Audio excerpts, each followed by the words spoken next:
Shark tank अब नेपालमा पनि सुरु हुने अनौठो किसिमको यो कार्यक्रम अब नेपालमा सुरु हुने उवाला छ। शार्क ट्याङ्क नेपालमा केही विशेष र धेरै सफल व्यवसायहरू यसमा जजको भूमिकामा बस्नुहुनेछ, जो कि आउने कन्टेस्टेन्टहरूको आइडिया अथवा बिजनेस आइडियामा इन्भेस्टमेन्टको डिल गर्नुहुनेछ। यो 2001 मा पहिलो पटक सुरु भएको थियो र अहिले 40 भन्दा बढी मुलुकमा सुरु भइसकेको छ र अब नेपालमा पनि यसले पाइला टेकिसकेको छ। सबैभन्दा पहिले शार्क ट्याङ्कमा शार्क को हुन्? शार्क यो कार्यक्रमका निर्णायक अर्थात् जज हुन्। आफ्नै परखले व्यावसायिक दुनियाँमा सफलता हासिल गरेका सफल उद्यमीहरू शार्कका भूमिकामा अथवा रूपमा सहभागी हुनुहुन्छ। उद्यमीले पेश गरेका बिजनेस आइडिया रुचिपूर्ण भए शार्कले तत्कालै लगानी डिल गर्छन्। यो कुरा जानिराखे हुन्छ। नेपालमा पहिलो पटक हुन लागेको यो हिमालय टेलिभिजनले फ्रेन्चाइज लिएर सञ्चालन गर्न लागेको हो। कार्यक्रम केही महिनाभित्रै प्रसारण हुने वाला छ। शार्क ट्याङ्क विश्वको number 1 business reality TV show हो, जहाँ नवीनतम बिजनेस आइडिया भएका उद्यमीहरूले सम्भावित लगानीकर्ता माझ आफ्नो प्रस्तुति दिन्छन्। प्रस्तुति र अफर मन पराउने लगानीकर्ता शार्कले तत्कालै लगानी डिल गर्छन्। शार्क ट्याङ्कमा सहभागिता जनाउन आफ्नो संस्था दर्ता गरेको प्रमाणपत्र यानि कि कम्पनी रजिस्ट्रेसन सर्टिफिकेट र संस्थापकहरूको नागरिकता प्रमाणपत्र यानि कि सिटिजनसिप सर्टिफिकेट पेश गर्नुपर्ने हुन्छ। वास्तवमा कुरा गर्नुपर्दा शार्क ट्याङ्क एउटा यस्तो प्रोग्राम अथवा रियालिटी सो हो जसमा उद्यम गरिरहेका व्यवसायीहरूले आफ्नो स्टार्टअप आइडिया सम्भाव्य लगानीकर्ताहरूलाई बुझाएर उहाँहरूलाई लगानी गर्न इच्छुक बनाउनु पर्ने।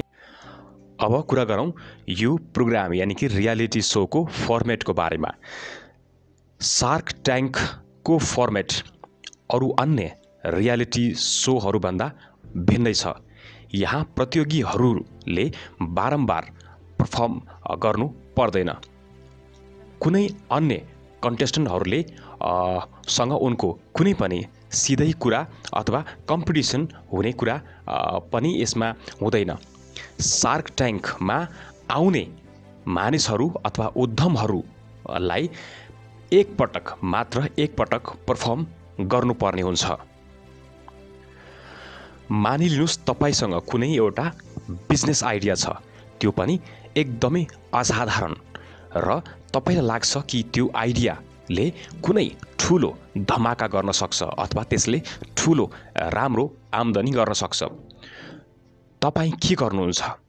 त्यसको सिधा जवाब के हुनेछ भने त्यो आइडियाको बिजनेस मोडेलमा त्यसलाई परिणत गरिकिन त्यसलाई आवश्यक पर्ने रकम अथवा त्यसमा लगानी, यदि तपाईले त्यो बिजनेस पहिलेदेखि नै गर्दै आइराख्नु भएको छ भने र त्यसलाई ठुलो र धेरै ठुलो बनाउन चाहनुहुन्छ भने त्यसमा केही रकम अथवा लगानी चाहिन्छ। त्यो रकम अथवा लगानी कहाँबाट प्राप्त गर्ने, त्यसको विकल्प धेरै हुन्छन्। त्यसमध्येमा शार्क ट्याङ्क एउटा विकल्प हो। यस कार्यक्रममा अथवा यस सोमा भाग लिने प्रतियोगीहरूले आफ्नो बिजनेस को लागि एउटा इन्भेस्टमेन्ट अथवा लगानी जुटाउने एउटा प्रयास गर्ने कुरामा यहाँ आउने गर्दछन्। यो क्रममा सबैभन्दा पहिलो काम के हुन्छ भने यसमा बिजनेस आइडियालाई एकदमै राम्रो प्रस्तुति, एकदमै बृहत राम्रो प्रस्तुतिका साथ शार्क्स यानि कि जजेसहरूको अगाडि प्रस्तुत गर्नुपर्ने हुन्छ, यानि कि एक्सप्लेन गर्नुपर्ने हुन्छ। आइडिया पिच गर्दाखेरि यानि कि बिजनेस मोडेललाई प्रस्तुत गर्दाखेरि त्यो पिच गर्ने व्यक्तिले अथवा त्यो कन्टेस्टेन्टले के ध्यान दिनुपर्छ भने त्यो बिजनेस मोडेललाई शार्क्सको अगाडि प्रस्तुत गरिराख्दा शार्क्सहरूबाट कति इन्भेस्टमेन्ट त्यसलाई चाहिन्छ र यदि इन्भेस्टमेन्ट तपाईलाई चाहिन्छ भन्ने खालको प्रस्तुति दिनुहुन्छ भने त्यसको बदलामा केही फाइदा पनि उनीहरूलाई दिनुपर्ने हुन्छ। सो त्यो पिच गर्ने व्यक्ति यानि कि तपाईले पनि त्यो सार्क्सलाई यो कुरा पनि क्लियरली बताउनुपर्छ र खुलेर बताउनुपर्छ कि बिजनेस मोडेलमा यो इन्भेस्टमेन्टको लगानीको बदलामा तपाईँ कति प्रतिशतको हिस्सेदारी अथवा पार्टनरसिप अथवा कति पर्सेन्टको इक्विटी दिनलाई तपाईँ तयार हुनुहुन्छ।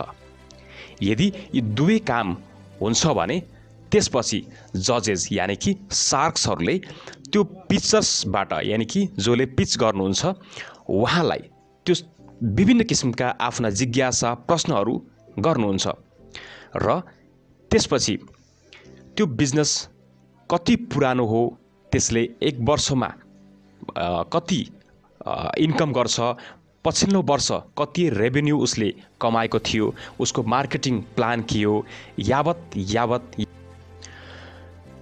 आजको यङ जेनेरेसनको लागि यो कुनै ठुलो कुरा होइन। यसमा कुनै अचम्म मान्नुपर्ने कुरा पनि छैन। हो, यदि त्यो पिच गर्ने व्यक्ति र सार्क्सहरूको बीचमा जुन डिस्कसन हुन्छ, जुन सवाल जवाफ हुन्छ, त्यसमा कतिपय शब्द यस्ता पनि आउँछन् जुन जवाब दिनका लागि अलिकति गाह्रो त हुन्छ नै, जसलाई बिजनेस, कमर्स र फाइनान्स जस्ता विषयमा एकदमै इन्ट्रेस्ट छैन उनीहरू सार्क्स को लागि अलि फरक आफ्नो प्रोग्रामको लागि शब्दकोशको एउटा वेबसाइट नै बनाएर राखेका हुन्छन्। तर यदि यो बाहेक पनि कुनै यस्तो शब्द जुन तपाईले यो प्रोग्रामको बीचमा प्रयोग गरेको सुन्नुहुन्छ भने त्यसलाई अलिकति बुझ्न पर्ने हुन्छ अथवा यस्ता शब्दहरू तपाईले अलिकति बानी पार्नु। यसमा सबैभन्दा पहिलो शब्द छ इक्विटी। इक्विटीको कुरा गर्दाखेरि मोटामोटी यसको मतलब के हुन्छ भने यसको मालिकाना हक अथवा यसको हिस्सेदारी कति हुन्छ भन्ने कुरा।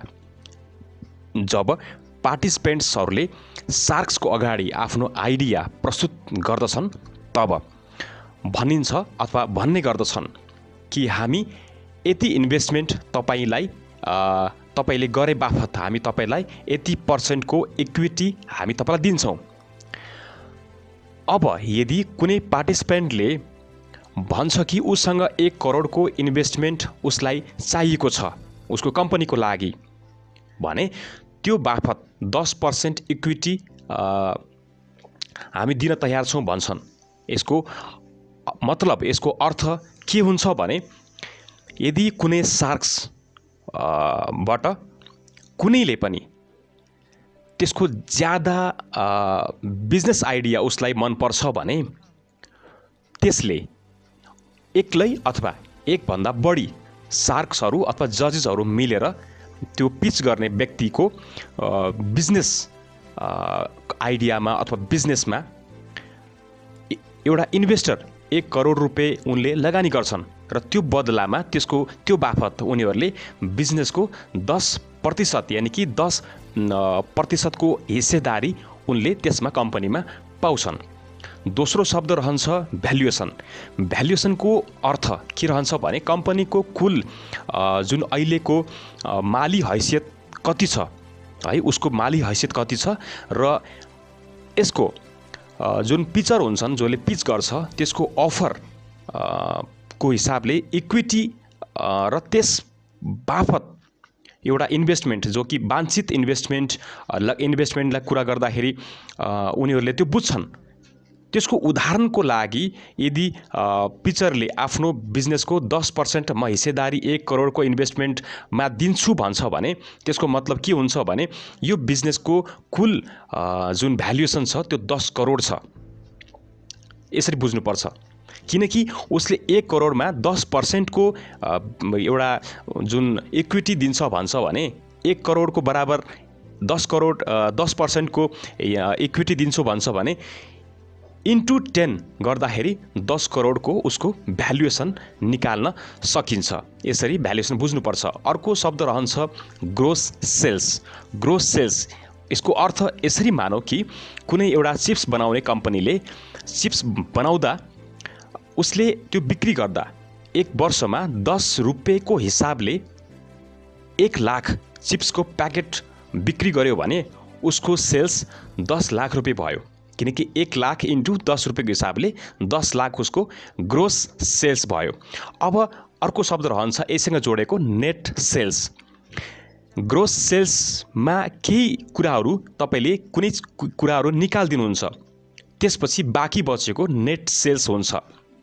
जस्तै चिप्स बनाउने कम्पनीले 10 लाख रुपैयाँको ग्रोस सेल्स गरेको छ भने त्यसमा उसले विभिन्न किसिमका अफरहरू बापत 1 लाख रुपैयाँको नेट डिस्काउन्ट र 1 लाख रुपैयाँको रिफन्ड प्रोडक्ट ड्यामेज भएपछि त्यो जुन फिर्ता गर्ने हुन्छ त्यो कुरा र 1 लाख रुपैयाँको एलाउन्सेस जति पनि छ त्यो सबै दियो भने पनि कम्पनीको नेट सेल्स 7 लाख रुपैयाँ मानिन्छ। यानि कि 3 लाख रुपैयाँ निकाल्नु भयो भने जो बाँकी बचेको रकम हुन्छ त्यो नेट सेल्स हुन्छ। त्यसपछि अर्को एउटा शब्द रहेको छ रेभेन्यू।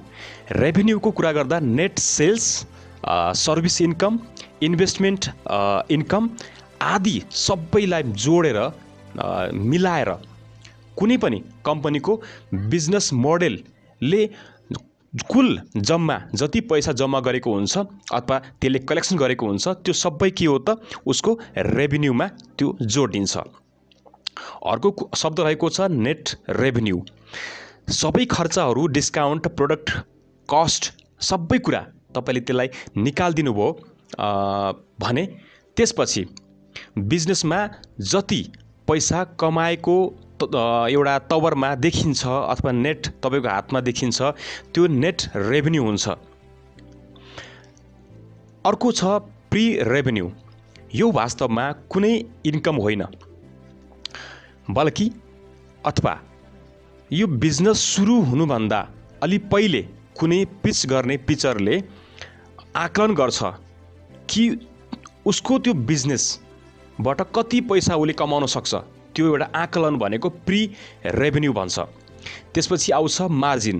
मार्जिनको कुरा गर्दाखेरि मार्जिन वा प्रफिटको कुरा गर्दा मार्जिन कुनै प्रोडक्टको बिक्री र उसको लागतको बीचको अन्तर हुन्छ। मानिलिनुस् तपाईले 5 रुपैयाँको चिप्स बनाउने क्रममा 5 रुपैयाँको तपाईले त्यसलाई बिक्री गर्नुभयो। अब त्यो त्यसमा प्याक गर्ने कुरा, डेलिभरी गर्ने कुरा, बाँकी सबै खर्च जोडेपछि 2 रुपैयाँ अथवा 2.5 रुपैयाँ भन्नुस्, 2 रुपैयाँ 50 पैसाको लागत आयो भने त्यो यो प्रोडक्टको प्रफिट मार्जिन 50% हुनेछ। यसरी मानौ, किनकि 2.5 रुपैयाँ तपाईको लगानी यसमा छ भने 5 रुपैयाँको तपाई कम्पनीले बिक्री गर्दै हुनुहुन्छ भने 2.5 रुपैयाँ बच्छ भने तपाईको त्यो 50% मार्जिन हुन्छ। त्यसपछि एउटा अर्को शब्द रहेको छ ओभरहेड। त्यो लागत जो सिधै तरिकाले कुनै पनि प्रोडक्टको प्रोडक्सनबाट यानि कि उसको निर्माणसँग जोडिएको हुन्छ।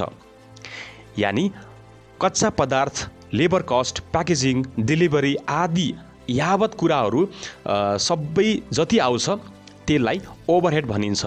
जस्तै गोदाममा या अफिसमा त्यसको भाडा, रेन्ट, लिगल फिस, इन्स्योरेन्स यावत कुराहरूलाई जोड्दाखेरि ओभरहेड भनिन्छ। त्यस्तै अर्को शब्द एउटा हामीले सुन्छौँ रोयल्टी।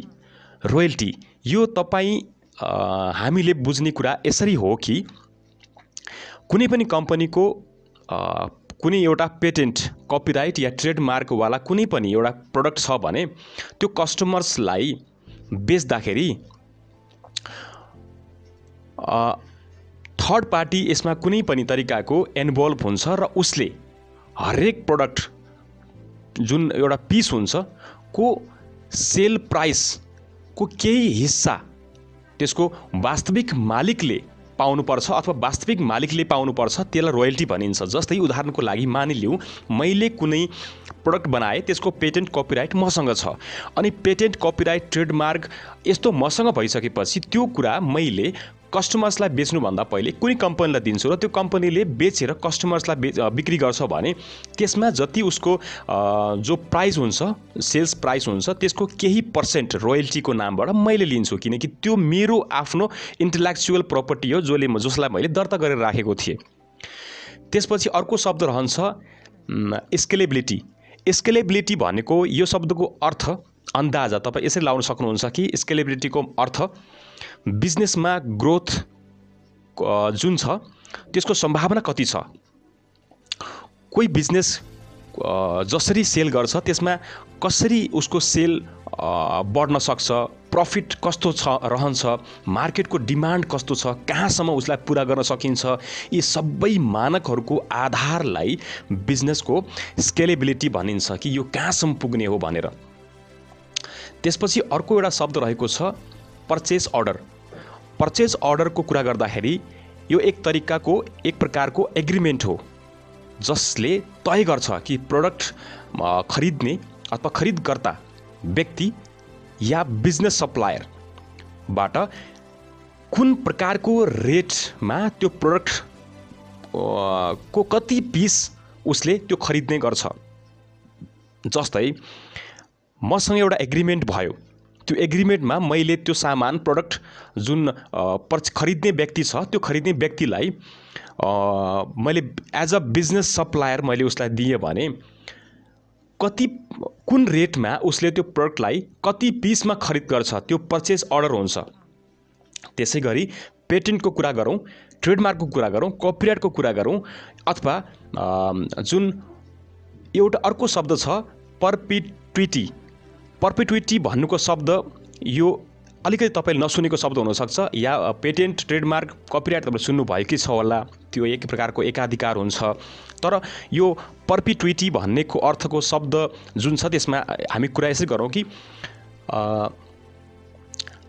सधैँ तपाईँले एउटा किताब लेख्नुभयो, सधैँको लागि एउटा तपाईँले किताब लेख्नुभयो र त्यो पब्लिसरलाई तपाईँले भनिदिनु भयो कि हामीलाई प्रति किताबको बिक्रीमा 50 रुपैयाँको रोयल्टी पर्पिट्युटी हामीले यसमा लिनेछौँ अथवा लिने गर्दछौँ भनेपछि यसको मतलब सिधा के भयो भने जबसम्म त्यो किताब बिक्री भइराख्छ तपाईँलाई त्यसबाट 50 रुपैयाँ प्रति किताब रोयल्टी प्राप्त हुन्छ। यानि कि पर्पिट्युटी, प्रति किताब अथवा प्रति पिस तपाईँले 50 रुपैयाँ रोयल्टी पाउनुहुन्छ। त्यसपछि अर्को एउटा शब्द अन्तिममा हामी भन्न गइराखेका छौँ customer acquisition cost. Customer acquisition cost भन्नुको अर्थ हरेक कम्पनीले आफ्नो एउटा कस्टमर बेस बढाउनको लागि एडहरू, विज्ञापनहरू, यस्तै प्रकारको कुरामा उसले पैसा खर्च गर्छ। मानिलिनुहोस् कुनै कम्पनीले एउटा एड गर्दाखेरि, एउटा विज्ञापन गर्दाखेरि 1000 रुपैयाँ खर्च गर्छ भने जसमा उसले 100 कस्टमर उसले बढाउन सक्छ भने त्यो कम्पनीको कस्टमर एक्विजिसन कस्ट कति रुपैयाँ भयो भन्दा 100 रुपैयाँ भयो। यानि कि 1000 डिवाइडेड बाई 100 तपाईँले प्रति कस्टमर 10 रुपैयाँ खर्च गर्नुभयो। यानि 10 रुपैयाँ प्रति कस्टमर तपाईँले खर्च गर्नुभयो भने कस्टमर एक्विजिसन कस्ट त्यसरी निकालिन्छ। र आज हामीले जुन यो एक प्रकारको हामीले स्टडी गरेका छौँ यो तपाईहरुको लागि शार्क ट्याङ्कको लागि। यो शार्क ट्याङ्क नेपालमा अब चाँडै सुरु हुँदैछ। तपाईहरुले आफ्नो बिजनेसलाई आफ्नो एक लेभलको तपाईको जुन काम गरिराख्नु भएको छ त्यसलाई विशेष प्रकारको लगानी तपाईलाई चाहिएको छ, तपाईलाई पार्टनरशिप चाहिएको छ, त्यस्ता दिग्गज खेलाडीहरु तपाईको कम्पनीमा तपाईलाई चाहिन्छ भने तपाईले शार्क ट्याङ्क जुन नेपालको अब यो सुरु हुनेवाला छ यसमा तपाईले आफ्नो प्रस्तुति दिनुस्। जुन एउटा टर्म्स नर्म्स र त्यसमा एउटा प्रोसेस छ त्यसबाट तपाई गुज्रेर तपाई जानुस् अनि तपाईले आफ्नो त्यहाँ प्रतिभा आफ्नो पिचबाट त्यहाँ आफ्नो जजेसहरुलाई शार्कहरुलाई उहाँहरुलाई कन्भिन्स गर्नुस्। यदि कन्भिन्स गर्दा तपाईको कम्पनीमा लगानी भित्रियो भने लगानी मात्रै भित्रिदैन कि त्यस्ता खेलाडी दिग्गजहरु जो कि अहिले यो लिड गरिराखेका छन् मार्केटमा त्यस्तो सपोर्ट तपाईले पाउनुहुन्छ। यस्तो मेन्टरसिप पाउनुहुन्छ, त्यो मेन्टरसिप पनि तपाईँहरूको लागि धेरै ठुलो कुरा हुनसक्छ। त्यसले गर्दाखेरि सार्क ट्याङ्क जब 2001 मा सुरु भएको थियो तब विश्वभरिमा यसले यति ठुलो रूप लिन्छ भन्ने थिएन, तर आज 40 भन्दा बढी देशमा सार्क ट्याङ्क एउटा काम गरिराखेको छ भने अब नेपालमा यसको हिमालयन टेलिभिजनले यसको फ्रेन्चाइजी लिइसक्यो र नेपालमा सुरु गर्दैछ भने यो नेपालीहरूको लागि आम उद्यमी हाम्रो एन्टरप्रेनरहरूको लागि एउटा ठुलो एउटा माइलस्टोन हुनेवाला छ। किन भन्दाखेरि यो यस्तो प्रकारको प्रोग्रामले नेपालमा व्यवसाय उद्यमीहरूलाई थप प्रोत्साहन, थप साहस र ऊर्जा यसले दिनेछ। र आजको यस प्रोग्राममा हामीले ल्याएको र यो प्रस्तुति कस्तो लाग्यो, यसमा कुनै पनि विषयवस्तु थप्नुपर्ने अथवा केही कमी कमजोरी भएको छ भने यसमा सल्लाह सुझावका लागि कमेन्ट बक्समा हामीले कमेन्ट गर्न आग्रह अथवा एउटा हजुरलाई रिक्वेस्ट गर्छौँ। साथै आगामी दिनमा कस्तो भिडियोहरू हेर्न चाहनुहुन्छ, कस्तो खालको भिडियोमा हजुरको इन्ट्रेस्ट छ त्यो पनि यसमा कमेन्ट बक्समा लेख्न नबिर्स्नुहोला। धन्यवाद।